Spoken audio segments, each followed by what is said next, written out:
பெற்ற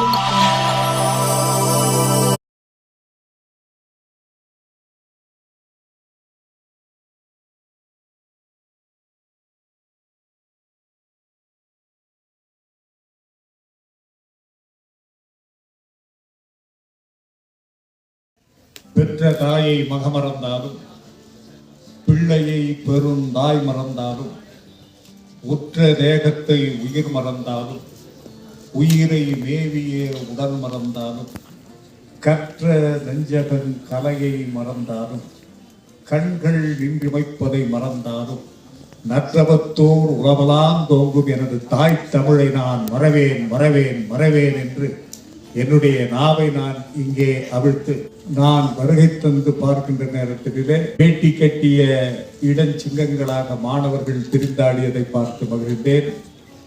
உண்மையிலே பெரும் மகிழ்வோடு என்னுடைய உள்ளாழ்ந்த அன்போடு என்னுடைய நாவை நான் நீட்ட இருக்கின்றேன். நான் இன்று பேசுகின்ற இடம் மிகப்பெரிய செயின்ட் ஜோசப் யூனிவர்சிட்டி என்கின்ற காரணத்தினால் நான் அது குறித்து சில கருத்துக்களை சொல்ல வேண்டிய நிலைக்கு நான் தள்ளப்பட்டிருக்கிறேன். பாரிஸ் ஃபாரின் மிஷன் அருட்தந்தைகளால் தொடங்கப்பட்ட இந்த அமைப்பு 1937 ஜேசுட், அதாவது சொசைட்டி ஆஃப் ஜீசஸ் என்று அவர்களிடம் ஒப்படைக்கப்பட்டு அன்றைய மெட்ராஸ் பல்கலைக்கழகமும் மைசூர் பல்கலைக்கழகத்தோடு இந்த செயின்ட் ஜோசப் கல்லூரி பணியாற்றி 1986 ஆண்டு செயின்ட் ஜோசப் கல்லூரி முதுகலை திட்டத்துடன் கர்நாடக மண்ணிலே அடித்து வைத்து கர்நாடகாவில் முதல் ஆராய்ச்சி மையத்தை பெற்று ரிசர்ச் சென்டராக மாறி 2005 ஆண்டிலே கல்விசார் சுயாட்சி பெற்று 5 கல்லூரிகளில் ஒன்றாக திகழ்ந்து 2021 கர்நாடக சட்டமன்றத்தில் சமர்ப்பிக்கப்பட்டு 2022 ஜூலை 25 முதல் இந்தியாவின் மிகப்பெரிய பொது தனியார் கல்லூரியாக கூட்டு பல்கலைக்கழகமாக இன்று விளைந்திருக்கின்ற இந்த மன்றத்திலே நான் பேசும்பொழுது நான் பெருமையும் பெருமிதமும் கொள்கிறேன். இத்தனை ஆண்டு வரலாறு கொண்ட இந்த மாமன்றம், இத்தனை ஆண்டு வரலாறு கொண்ட இந்த பள்ளியிலே படித்தவர்கள் எத்தனை பேர், கல்லூரியிலே படித்தவர்கள் எத்தனை பேர், எந்த அளவுக்கு அவர்கள் இன்றைய தினம் தங்களை முன்னேற்றி இருப்பார்கள், முன்னேற்றி கொண்டிருப்பார்கள், முன்னேறி வாழ்ந்து கொண்டிருப்பார்கள். இப்பொழுது படிக்கின்ற இந்த மாணவ செல்வங்கள் எதிர்காலத்திலே எந்த நிலைக்கு தங்களை உயர்த்திக் கொள்வார்கள், எதிர்காலத்திலே எந்த நிலைக்கு தங்களை அடையாளம் காட்டுவார்கள் என்கின்ற அடிப்படையிலே நான் உற்று பார்த்து ஒன்றை பேச வேண்டும் என்று இங்கே நின்றுவிட்ட நேரத்திலே இது கிறிஸ்துவ பெருமக்களால் துவக்கப்பட்ட இந்த பள்ளியாக இருக்கிறது, அந்த கல்லூரியாக இருக்கிறது, அல்லது யூனிவர்சிட்டியாக இருக்கிறது. அப்படி தமிழுக்கு தொண்டு செய்த கிறிஸ்துவ பெருமக்களை பற்றியும் நான் பேச வேண்டிய நிலைக்கு தள்ளப்பட்டிருக்கிறேன். ராபர்ட் கால்டுவெல் அவர்களை பற்றி நான் பேசாவிட்டால் என்னுடைய தமிழ் என்னை மன்னிக்காது. காரணம், சமய பணி செய்ய வந்த ராபர்ட் கால்டுவெல் அவர்கள் 838 ஆண்டிலே அவர்கள் சென்னையை நோக்கி கப்பலிலே பயணம் சென்று வருகின்ற நேரத்திலே பிரவுன் என்பவரிடம் தமிழை கற்றார்கள். அப்படி தமிழை கற்ற அவர்கள் வந்த நேரத்திலே தமிழனுடைய செழுமையை அறிந்தார்கள். தமிழனுடைய செழுமையை அறிந்த காரணத்தினால் சென்னையிலே அவர் வந்தபோது வட்டார மொழிகளை எல்லாம் அவர் உற்று பார்த்து தமிழை மிகச் சிறப்பாக அறிந்தார்கள். 1947 தன்னுடைய குரு பற்றும் பிறகு தமிழகத்தின் இளையான்குடியிலே தங்கி மதப்பணியோடும் தமிழ் பணியையும் மிக தெளிவாக செய்து கொண்டு வந்தார்கள். அப்படி தொடர்கையில் தமிழில் பயன்பட்ட பல வார்த்தைகள் கிரேக்க மொழியில் திரித்து வைக்கப்பட்டிருக்கின்றது என்று தனது நூலில் தெரிவித்தார்கள். தென்னிந்திய மொழி குடும்பங்களில் திருந்திய மொழி திருத்தப்பட்ட மொழி என்கின்ற தனது கட்டுரைகளை அவர் தென்னிந்திய மொழிகளை பற்றி குறிப்பிட்டார்கள். அதோடு மட்டுமல்லாமல் திராவிட மொழிகளின் ஒப்பிலக்கணத்தை ஆய்வு செய்து அதன் நூலையும் அவர்கள் வெளியிட்டார்கள். இவர் யார் என்று சொன்னால் சமய பணியாற்ற வந்தவர். அவர் என்ன செய்தார் என்று சொன்னால் தமிழ் பணியாற்றினார். ஆக அப்படி அவர் ஆற்றுகின்ற நேரத்திலே அவர் ஒன்றை சொன்னார், தமிழே உலகின் முதல் மொழி என்று அவர் எடுத்துரைத்தார். அது மட்டுமல்லாமல் திராவிட இலக்கணத்தினுடைய ஒப்பினங்களையும் அவர் ஆய்வு நூல் செய்து வெளியிட்டார். மலையாளம், தெலுங்கு, கன்னடம் போன்ற மொழிகள் எல்லாம் தமிழிலிருந்து பிறந்தவையே என்ற ஒரு கருத்துக்களை ஆதாரத்துடன் உலகம் ஏற்குமாறு உறுதிப்படுத்தினார். கால்டுவெல் போன்றவர்கள் எடுத்து வைத்த இந்த சொல் ஆதாரங்களின் காரணமாக தமிழ்தான் முதலில் தோன்றியது, தமிழிலிருந்து தான் பிற மொழிகள் உருவானது, இந்திய குடும்பமே தமிழ் குடும்பம் தான் என்பதை அவர் ஆணித்தரமாக எடுத்து வருகிற காரணத்தின் பிறகுதான் ஒரு சில மர மண்டைகளுக்கு புரிந்தது. அதற்கு பிறகு இந்த உலகத்துக்கு அதன் போல தமிழினுடைய பெருமையும் அருமையும் விளக்கிய அருட்தந்தை அவர்கள் தமிழில் என்ன இல்லை? சொல்வளம் இல்லையா? பொருள் வளம் இல்லையா? இலக்கிய வளம் இல்லையா? வேர்ச்சொல் வளம் இல்லையா? கட்டுக்கோப்பான இலக்கணம் இருக்கிறது அல்லவா? இன்றைக்கும் பல்வேறு வகையிலே கல்வெட்டு சான்றுகள் இருக்கின்றதோ இல்லையா? இன்னமும் புரியாமல் தமிழை பற்றி சிலர் தவறாக நினைத்துக் கொண்டிருக்கிறார்கள். தமிழனாக நாம் பெருமையோடு வாழ்ந்து கொண்டிருக்கின்றோம் இந்த உலகத்திலே என்பதை நீங்கள் அனைவரும் உணர வேண்டும். காரணம், தமிழுக்கென்று ஒரு சிறப்பு உண்டு, தமிழுக்கென்று எல்லா வளங்களும் உண்டு, தமிழ் மொழிக்கென்று எல்லா நிலைகளிலும் மேம்படுகின்ற தன்மை உண்டு என்பதை நீங்கள் உணர்ந்து கொள்ள வேண்டும். 1839ஆம் ஆண்டு சமய பணி புரிவதற்காக ஜியு போப் அவர்கள் சென்னை சாந்தோமில் தங்கி திருச்சபை பணியாற்ற வந்தார். அப்படி திருச்சபை பணியாற்ற வந்தவர் அவர் புறநானூறு, நல்லூர், திருவாசகம், நாலடியார் போன்ற நூல்களை கற்று பழைய ஏட்டுச்சுவடிகளை தேடி தேடி சென்று சேகரித்தார். நாலடியார், திருவாசகம் போன்ற நூல்களை ஆங்கிலத்தில் மொழிபெயர்த்தார். தனது இறப்புக்கு பிறகு ஒரு தமிழ் மாணவன் இங்கே உறங்கிக் கொண்டிருக்கிறான் என்று தன்னுடைய கல்லறையிலே எழுத வேண்டும் என்று சொன்னால் நினைத்து பாருங்கள். அவர் எந்த காலகட்டத்திலே என்று சொன்னார் என்று சொன்னால், அவர் இங்கே குரு பணியாற்றிவிட்டு அருட்தந்தையாக இருந்துவிட்டு அவர் சமஸ்கிருதம் கற்றவர் மற்றும் தெலுங்கு கற்றவர், ஆங்கிலம் கற்றவர், போர்ச்சுகீசிய மொழி கற்றவர், பல்வேறு மொழிகளில் புலமை பெற்றவர்.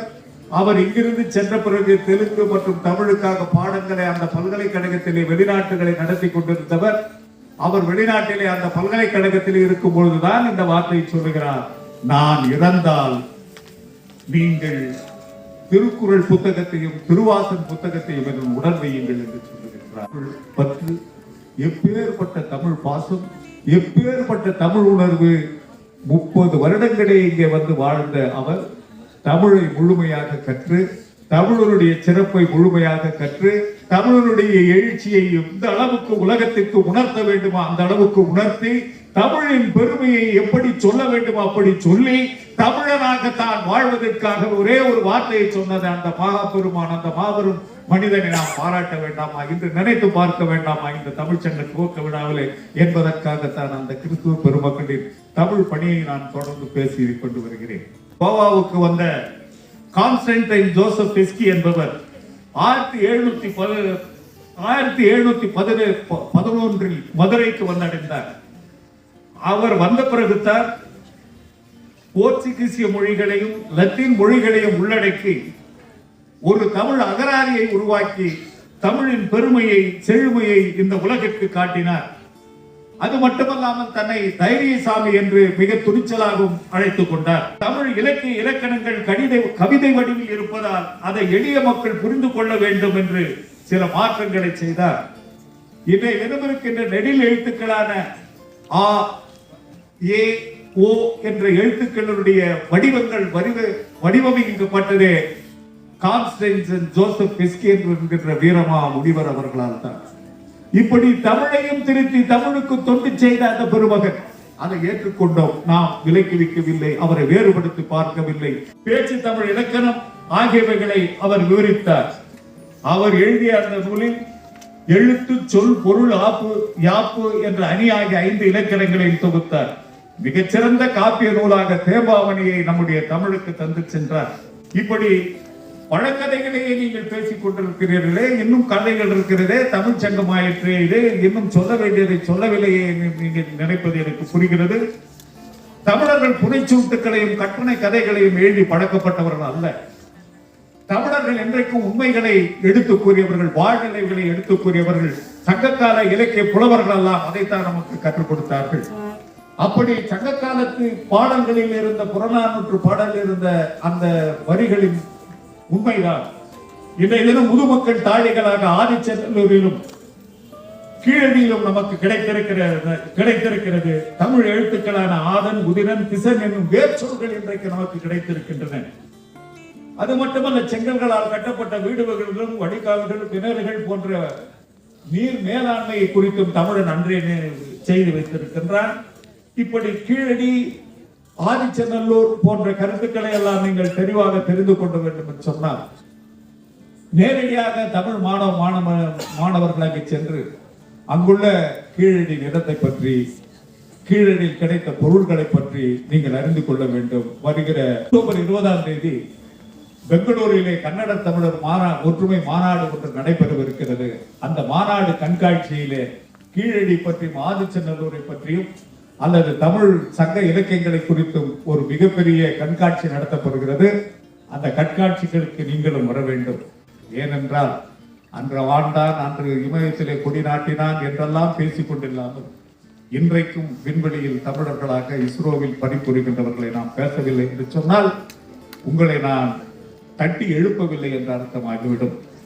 ஏபிஜே அப்துல் கலாம் அவர்கள் எஸ்பிவி ராக்கெட்டை பயன்படுத்தி ரோகிணி 1 விண்கலத்தை விண்வெளியில் ஏவியது நமக்கெல்லாம் தமிழர்களுக்கு பெருமை அல்லவா?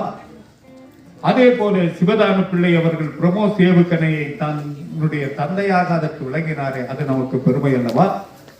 இப்படி தமிழர்கள் தங்களுடைய அறிவாற்றலிலே அன்றும் சரி இன்றும் சரி நிலைத்து நிற்கின்றார்களே.